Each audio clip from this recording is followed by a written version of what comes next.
Hi there, Beech and Willow class. I'm so glad that you've chosen to complete a fair test.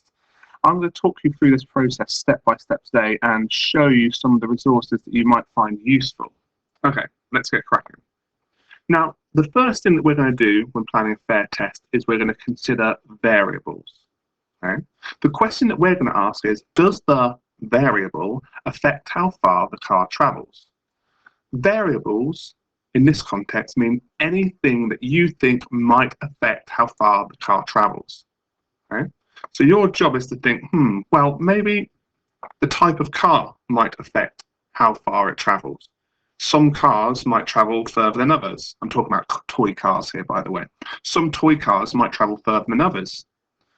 You're also now, I'm thinking, because I'm thinking this investigation will be done on some kind of ramp, I'm thinking, well, the angle of the ramp might affect how far the car travels. Okay? Steep ramps compared to not steep ramps. So I'm thinking, if I'm thinking ramps, I'm also thinking about the starting position I put the car on that ramp might affect how well it travels. For example, if I put a car right down the bottom of the ramp, it might travel a different distance from if I put it right at the top of the ramp. I'm also thinking about the road surface, the surface that the car travels on. This might affect how far it travels. It might travel a different distance on a bumpy surface compared to a smooth surface. Now, I'm also thinking about how I release the car, how I let go of it. I'm thinking perhaps if I give it a big push, it might travel further than if I just let go of it. So these are all, I would consider these all to be variables, things that might affect how far the car travels.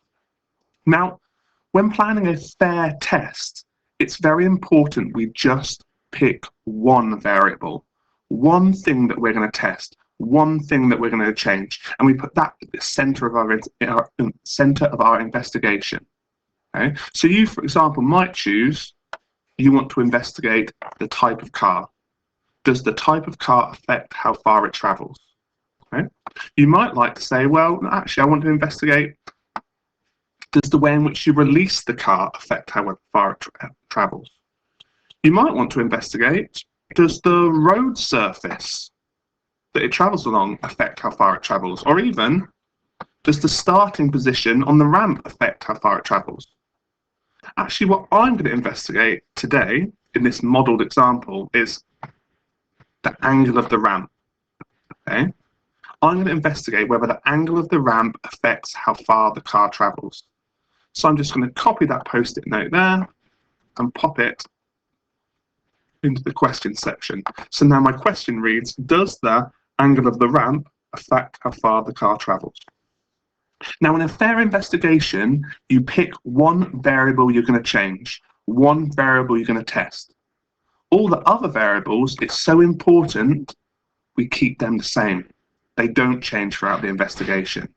So I'm going to make sure throughout my investigation, the type of car I use remains exactly the same.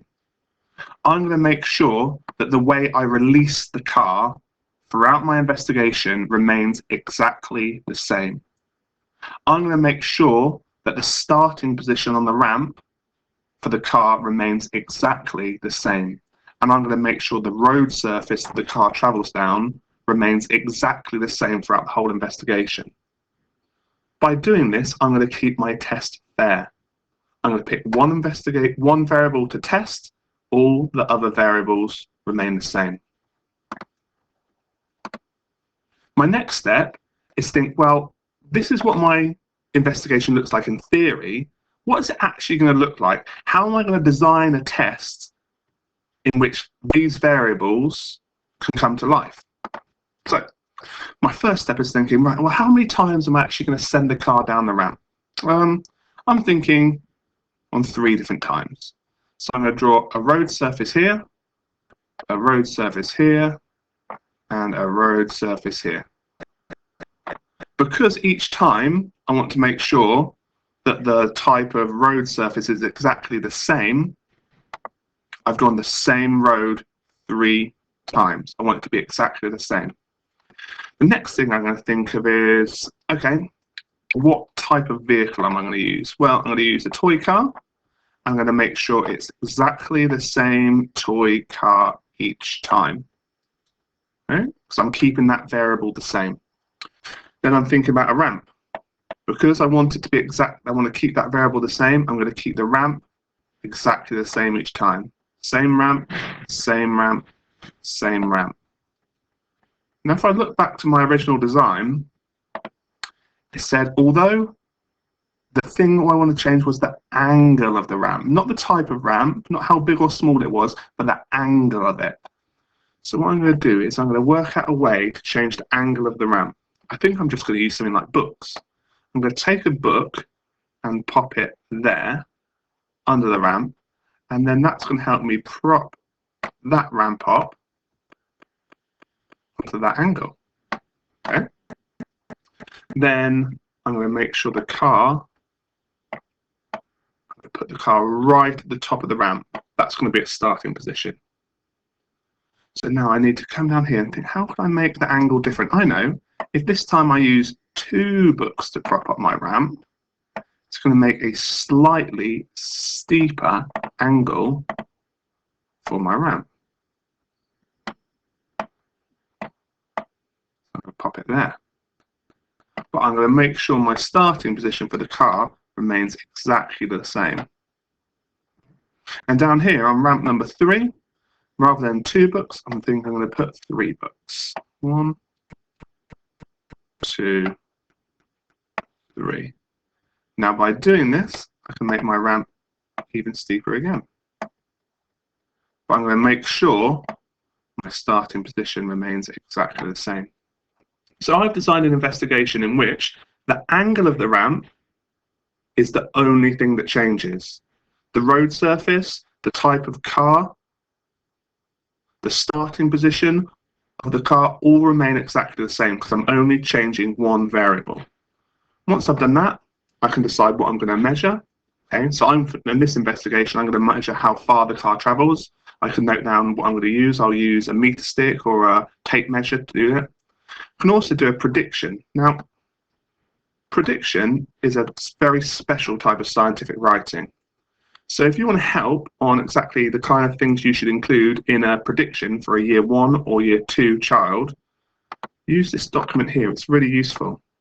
It shows you what a year 1 or 2 prediction should be like. And actually, it's really simple. It says here that pupils just explain what they think will happen using everyday language. That's all you've got to do. Just explain what you think will happen in your investigation. Will the cars all travel the same distance? Will some travel further than others? What do you think is going to happen? Once you've done your prediction, on to your results. Now, the results is basically where you record down what happened when you did your investigation. Now, you could just use pen and paper for that, but I think, why not use some IT skills? I'm going to use this purple mash 2 simple graph. So you can see I've already put the title across the top. Does the angle of the ramp affect how far the car travels? I've labeled this axis here by saying the distance the car traveled. This axis here to say the angle of the ramp. You can see I've got ramp 1, ramp 2, ramp 3. Basically, all I need to then is put the actual measurements that I took into my table, and it'll pop up on my graph. So when I put the car down ramp 1, it traveled 36 centimeters. When I put it down ramp 2, it traveled 49 centimeters. And when I put it down ramp 3, it went 65 centimeters. Okay. So there, I've got some results from my investigation. I'm just going to take a quick snapshot of that, pop that into my results section. There we go. Make it a little bit smaller. Okay. There you go. Got my results there. Now, I can move on to the next section. What I found out, or a conclusion. Now, again, a conclusion is a very specific type of scientific writing. So if you want to find out what a year 1 or 2 conclusion should look like, I'm going to use this document here. Pupils use everyday and learned scientific vocabulary to recount personal experience and explain their results. Basically, in your own words, tell me what you found out. What happened in your investigation? What did you discover? What do your results show? Well, my results show that as the ramp got steeper, the distance that the car travelled got further. So I'm just going to use my own language, my own words, and I'm going to put that down in writing here, and that's going to act as my conclusion. Once I've done that, I can move on to my evaluation. Now again, an evaluation is a very specific type of scientific writing. Therefore, I'm going to use this document again. What should a year 1 or 2 evaluation look like? Again, using everyday language, well, just to explain how the investigation was successful and maybe how it could be better, how it could be improved. So all you need to do is think about, well, were my results accurate? Did I measure properly? Did I take my readings accurately? If not, how could I have done it better? Were my results reliable? Okay, did I always make my test, was my test fair? Okay, did I change just one variable and control and keep all the other variables the same? Was my investigation big enough? Was 3 different ramps big enough? Could I have done repeated measurements? So put the car down the ramp 3 times, for example, and taken an average. All of those are things you can consider about how your investigation could have been even better. If you come up with any ideas, pop them into your evaluation. So in a moment, it's over to you. Okay? You could choose, if you wanted to do the exact same investigation as me. Okay? And investigate the angle of the ramp. Okay? Or you could choose to do something different. You could say, actually, I don't want to investigate the angle of the ramp. I actually want to investigate the type of car. So I keep the angle of the ramp the same, the road surface the same, the starting position the same, how I release the car the same. The only thing I'll change is the type of car. Okay? If so, you could put that variable at the heart of your investigation. It's totally up to you. Okay? Investigate any of the variables you want, but try your best to follow this step-by-step system for creating a really, truly fair test. Good luck, guys. I'd love to know how you got on.